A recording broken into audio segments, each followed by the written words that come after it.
Hello friends and welcome back to one new video. അപ്പോൾ ഇന്നത്തെ video വന്നിട്ട് നല്ലൊരു വ്ലോഗാണ് കേട്ടോ. ഒരു ലോങ് ട്രിപ്പ് പോകുന്നൊരു വ്ലോഗായിട്ടാണ് ഞാൻ ഇന്ന് വന്നിട്ടുള്ളത്. വേറെ എങ്ങോട്ടുമല്ല, ഞങ്ങൾ ഇന്ന് മൂകാംബികയ്ക്കാണ് പോണത്. ഇവൻ്റെ ഇരുത്താനുണ്ടായിരുന്നു. സോ ഞങ്ങൾ മൂകാംബികയെ പോയിട്ട് ഇരുത്താമെന്നാണ് വിചാരിച്ചിട്ടുള്ളത്. അപ്പോൾ ഇവിടെ നിന്ന് നമുക്ക് 11 മണിക്കൂർ ട്രാവൽ ഉണ്ട് കേട്ടോ മൂകാംബികയ്ക്ക്. ഞങ്ങൾ വീട്ടിൽ നിന്നൊരു 11:45 ആ ടൈമിലാണ് ഞങ്ങൾ വീട്ടിൽ നിന്ന് ഇറങ്ങിയത്. ഫുഡ് കഴിക്കാൻ ഞങ്ങൾ കയറിയത് ഒരു വൈറ്റ് ഹൗസ് എന്ന് പറഞ്ഞ റെസ്റ്റോറൻറ്റിലാണ്. കോഴിക്കോട് കഴിഞ്ഞിട്ടാട്ടോ റെസ്റ്റോറൻറ്റ് വരുന്നത്. അപ്പോൾ ഇവയ്ക്ക് നല്ല വിശപ്പുണ്ടായിരുന്നു. അവൾ നല്ല അലമ്പായിരുന്നു ബിക്കോസ് ആണ് വിശന്നിട്ട്.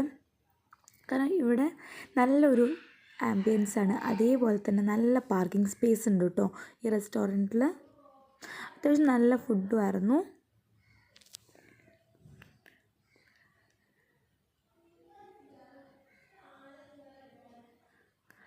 അത് കഴിഞ്ഞ് പിന്നെ നമ്മൾ വണ്ടി സ്റ്റോപ്പ് ചെയ്തത് എണ്ണ അടിക്കാൻ വേണ്ടിയിട്ടായിരുന്നു. അപ്പോൾ ഞങ്ങൾ മാഹിയിൽ നിന്നാണ് എണ്ണ അടിച്ചത്. കാരണം റേറ്റ് കുറവാണല്ലോ, അതുകൊണ്ട് ഞങ്ങൾ മാഹിയിൽ നിന്നാണ് എണ്ണ അടിച്ചത്. പിന്നെ ഈവനിങ്ങിലെ ഫുഡ് വന്നിട്ട് ഞങ്ങൾ കാസർഗോഡ് നിന്നാണ് ഈവനിങ്ങിൻ്റെ ഫുഡ് കഴിച്ചത്.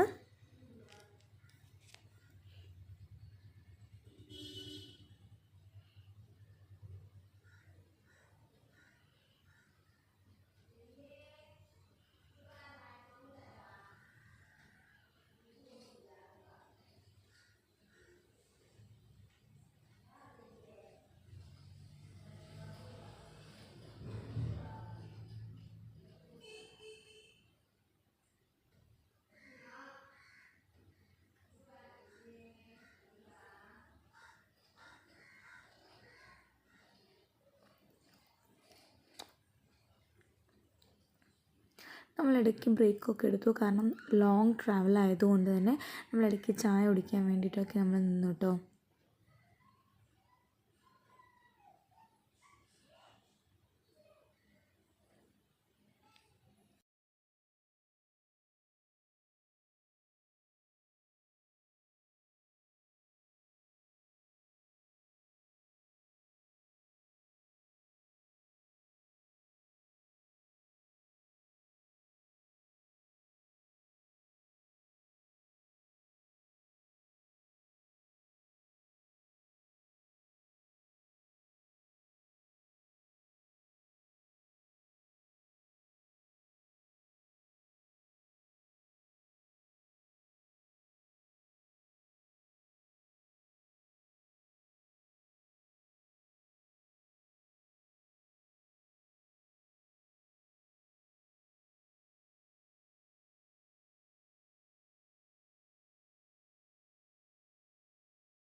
ഈ കാണുന്നതാണ് മൂകാംബിക ക്ഷേത്രത്തിൻ്റെ എൻട്രൻസ്. ഈ ക്ഷേത്രം സ്ഥിതി ചെയ്യുന്നത് ഫോറസ്റ്റുകളുടെ നടുവിലായിട്ടാണ് ഈ ക്ഷേത്രം സ്ഥിതി ചെയ്യുന്നത്. ഞങ്ങളിവിടെ എത്താൻ ഒരു 2 മണിക്ക് കഴിഞ്ഞിട്ടുണ്ടായിരുന്നു. അപ്പോൾ എൻ്റെ അമ്മയും അച്ഛനും ഓൾറെഡി വന്ന റൂമൊക്കെ എടുത്തിട്ടുണ്ടായിരുന്നു. അതുകൊണ്ട് നമുക്ക് റൂമിൽ തേടി പോകേണ്ട ഒരു ആവശ്യം നമുക്ക് ഉണ്ടായിരുന്നില്ല. പിന്നെ നമ്മൾ രാവിലെ എഴുന്നേറ്റ് കുളിച്ച് ഫ്രഷൊക്കെ ആയി ഞങ്ങൾ അമ്പലത്തിലേക്ക് നേരെ പോവുകയാണ് ചെയ്തത്.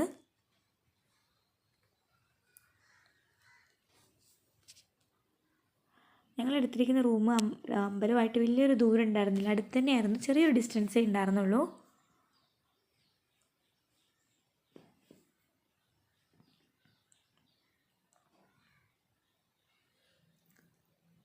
പറയാൻ മാത്രം തിരക്കുണ്ടായിരുന്നില്ല, പക്ഷെ എന്നാൽ കൂടി അത്യാവശ്യം നല്ല തിരക്കുണ്ടായിരുന്നു.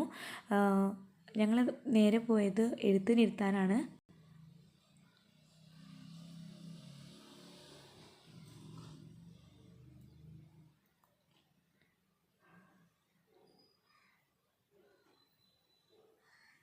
ഇവ കുറച്ച് നേരമൊക്കെ ഒതുങ്ങിയിരുന്നു കേട്ടോ. കുറച്ച് നേരമൊക്കെ അവളിങ്ങനെ മടി ഒതുങ്ങിയിരുന്നു. പിന്നെ കുറച്ച് കഴിയുമ്പോഴേക്ക് അവൾ എന്താ പറയുക, അങ്ങോട്ടും ഇങ്ങോട്ടും ഓടലും ചാടലൊക്കെ തുടങ്ങി. എല്ലാ കുട്ടികളും അവിടെ ഒതുങ്ങിയിരിക്കുന്നുണ്ടായിരുന്നു. പക്ഷെ ഇവൾ മാത്രം ഇങ്ങനെ അങ്ങോട്ടും ഇങ്ങോട്ടും കളിച്ചുകൊണ്ട് നടക്കുമായിരുന്നു. പിന്നെ ഇവൾ കുറച്ച് ഭക്തിയുള്ള കൂട്ടത്തിലാണ്. എവിടെ കണ്ടാലും തൊഴുതും നമസ്കരിക്കുകയൊക്കെ ചെയ്യും. അപ്പോൾ നല്ല ഭക്തിയുള്ള കൂട്ടത്തിലാണ്. നമുക്ക് പൂജാരി വന്നിട്ട് ഓരോ കാര്യങ്ങളും കൃത്യമായിട്ട് പറഞ്ഞു തന്നിട്ടുണ്ടായിരുന്നു. എന്താണ്, എങ്ങനെയാണ് ചെയ്യേണ്ടത്, എന്താണ് പറയേണ്ടത്, എങ്ങനെയാണ് എഴുതിയൊക്കെ നമുക്ക് കൃത്യമായിട്ട് നമുക്ക് പറഞ്ഞു തന്നിട്ടുണ്ടായിരുന്നു. അപ്പോൾ ഇവ അതേപോലെ ചെയ്തു. അതിനൊന്നും ബുദ്ധിമുട്ടായിരുന്നില്ല. അവർ പറഞ്ഞതുപോലെ തന്നെ അവൾ ചെയ്തു. ഓക്കെ, അതൊക്കെ കഴിഞ്ഞ് എഴുത്തിനൊക്കെ ഇരുത്തി കഴിഞ്ഞിട്ടാണ് ഞങ്ങൾ ഉള്ളിൽ കയറി തൊഴുതത്. അത് കഴിഞ്ഞ് നമ്മൾ പുറത്തേക്ക് ഇറങ്ങി. പുറത്തേക്ക് ഇറങ്ങുമ്പോഴാണ് കണ്ടത് ദേവീനെ പല്ലക്കിൽ ഇരുത്തിക്കൊണ്ട് വരുന്നുണ്ടായിരുന്നു. 3 തവണ പ്രദക്ഷിണം ചെയ്യിപ്പിക്കുന്നുണ്ടായിരുന്നു ദേവീനെ പല്ലക്കിൽ വെച്ചിട്ട്.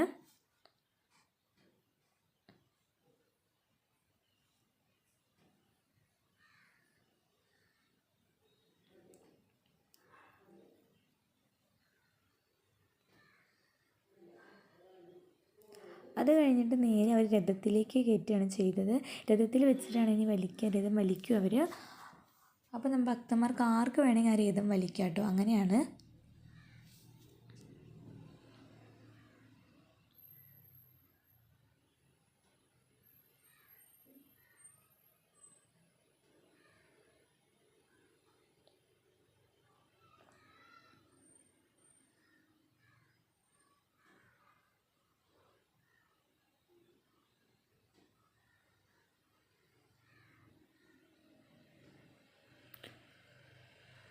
സോ ഫ്രണ്ട്സ്, ഇതൊക്കെയാണ് മൂകാംബികത്തെ വിശേഷങ്ങൾ. അങ്ങനെ ഞങ്ങളിത് തൊഴുതിറങ്ങി. ഇതൊക്കെയാണ് മൂകാംബികത്തെ ട്രിപ്പിൻ്റെ വിശേഷങ്ങൾ. അപ്പോൾ നല്ലൊരു വ്ളോഗായിട്ട് അടുത്ത വീഡിയോയിൽ കാണാം. ബൈ.